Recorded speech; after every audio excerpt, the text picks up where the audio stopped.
Alright students, so we are starting a new essay of English Advanced Sin Board Class 11, that is a dream of Cambridge. Basically ये मेरे अपने notes थे जो मैंने बनाए हुए थे, and due to a lack of people making content on advanced English, I decided why not I do it so that you guys can access the notes in for free. ठीक है, तो सबसे पहले आप लोग क्या करेंगे, इसका स्क्रीनशॉट ले लें इस पेज का, ताकि you know all the questions which have come in the past papers previously. ठीक है, ये मैंने बेसिकली पास्ट पेपर के ही क्वेश्चंस निकाल के रखे हैं, and today we are gonna understand how to solve these questions. Last में मैं इनकी पिक्चर्स भी आपके साथ शेयर कर दूंगी, तो आप इनके स्क्रीनशॉट्स ले लीजिएगा एंड देन अच्छे से prepare them for your exams. Alright, so let us start. सबसे पहले let's read the question. What is question number 1? In a dream of Cambridge what does the author dream about and why. ठीक है, अब author को आपने refer करना है कि ऑथर ने किस चीज़ के बारे में ड्रीम किया और क्यों ड्रीम किया. ठीक है, अब इसका ऑथर का नाम क्या है? J.G. Fraser. तो your heading should be J.G. Fraser's dream. The author J.G. Fraser wrote in his essay The Dream of Cambridge that he had a dream about his former university Cambridge where he used to study. अच्छा, author को क्या dream आया? उसको अपनी university के बारे में एक ख्वाब आया. ठीक है, उसने क्या देखा? एक सेकेंड. यप, उसमें उसने क्या देखा? He saw him in the great courts of Trinity with his friend whom he saw in his dream as he was dead in reality. इसने अपने दोस्त को एक ड्रीम में देखा और वो दोस्त असल में मर चुका था. The writer experiences such a vivid dream in which he walks along with his friends in all courts of Cambridge, in all changing seasons and in all times of the day and night.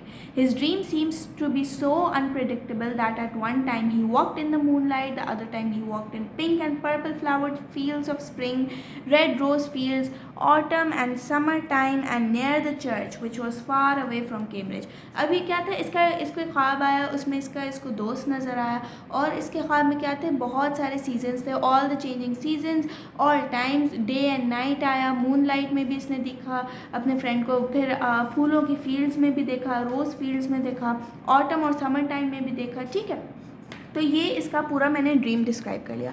उसके बाद secondly क्या करूँगी, मैंने एक quotation डाल दी. Quotation कहाँ से आई? Quotation also came from the essay. ठीक है, और ये इग्नोर कीजिएगा, यहाँ पे थोड़ी इंक गिर गई है. The spire of the cotton church just peeped over the shoulder of the hill like a finger pointing steady from the transient tumults and sorrow of the earth to an eternal peace and joy of heaven. तो ये basically क्या है? ये quotation कहाँ से आई? ये quotation इसी ऐसे से आई है, from the dream of Cambridge. अच्छा, जब भी आप पैसेज के कुछ वर्ड्स को या कुछ लाइंस को डाल दोगे ना अपने ऐसे में, तो क्या होगा कि आपका जो ऐसे है उसको बहुत आपके जो क्वेश्चंस है उसको बहुत अच्छे से एक लुक मिल जाएगी. ठीक है, एंड आपको बहुत जल्दी मार्क्स मिल जाएंगे. Right? In his dream, he talks with his friend about university life. अब ड्रीम में हुआ क्या? सबसे पहले आपने क्या बताया? आपने बताया सेटिंग, कि क्या सेटिंग थी ड्रीम की. उसको क्या नज़र आया? कि उसको फूल नज़र आए, और क्या नज़र आया? उसको फ्लावर फील्ड्स थी, एक्सेट्रा. अब उसने ड्रीम में किया क्या? He talks with his friend about university life. Being students they discuss the golden future of the world. क्या डिस्कस करेंगे? गोल्डन फ्यूचर क्या है दुनिया का. The tone of their talks was very hopeful and optimistic, just like the spirit of a youngster. They discuss the golden antique past. The writer has written this nostalgic essay with reminiscent memories of his school life. Writer ने क्या किया है? अपना एक ऐसे लिखा है nostalgia. Nostalgia मतलब आपको पुरानी यादें याद आती हैं. You experience the past. और इसके पास मेमोरीज़ हैं ऑफ स्कूल लाइफ, और ये डिस्कस करते हैं अबाउट द मेमोरीज़, और किसके बारे में? फ्यूचर के बारे में भी डिस्कस करते हैं. ठीक है, तो आप क्या करेंगे, मैं आपको आखिर में दिखाऊंगी, तो आप सारे उसका स्क्रीनशॉट ले लीजिएगा. ठीक है, अब नेक्स्ट है किसके बारे में ड्रीम की उसने? कैम्ब्रिज के बारे में ड्रीम की. Reason why the author dreams about Cambridge. ठीक है, नेक्स्ट आपने ये हेडिंग दे देनी है. Cambridge was a place where the author had spent one of his best times of his life. The place is the most dearest to his heart and he is very attached to Cambridge or linked to Cambridge. ठीक है, अब ये क्या चीज़ है? ये university है, यहाँ पर इसने सबसे अच्छा टाइम अपना बिताया लाइफ का. अब ये राइटर क्या है, he is now old, he is very lonely, he misses the joys of Cambridge and the beauty that lied within the course of Cambridge. तो अब ये मिस करता है किस चीज़ को, जॉयज़, जो जॉयज़ आए कैम्ब्रिज में, और ब्यूटी जो थी कैम्ब्रिज की, ठीक है। His friend whom he dreamt about had died, and the author misses him a lot. That is why this place and his friends remain remembered, and he dreams about them. ठीक है। अब ये जो author है, इसके क्या हुआ था, इसके सारे दोस्त मर गए थे, और इसके दोस्तों के मरने की वजह से क्या हुआ, इसको याद आते हैं इसके बहुत सारे दोस्त, और ये इनके बारे में बहुत ड्रीम करता है। And the dreams are royal road to unconsciousness. ये मैंने एक कोड डाल दी, ठीक है, कि ताकि मेरा ज़्यादा इम्प्रूव हो जाए answer. So this is a 4 mark answer, जिसमें मैंने ये 2 पेज लिखे हैं आंसर्स के, right. Now let us move on to the next question. What do you like about the writing style of the author in The Dream of Cambridge? Writing style कैसा था author का in this story? Writing style of J.Z. Fraser in The Dream of Cambridge. सबसे पहले आपने क्या करना है, heading दे देनी है। नेक्स्ट आपने बताना है कि इसका कैसा राइटिंग स्टाइल था। The writer had described every part of the university where he went in his dream in detail. बहुत डिटेल में उसने अपनी सारी यूनिवर्सिटी डिस्क्राइब कर दी।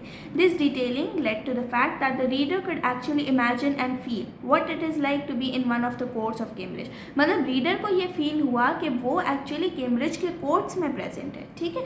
उसने इतना अच्छे से उसको एक्सप्लेन किया।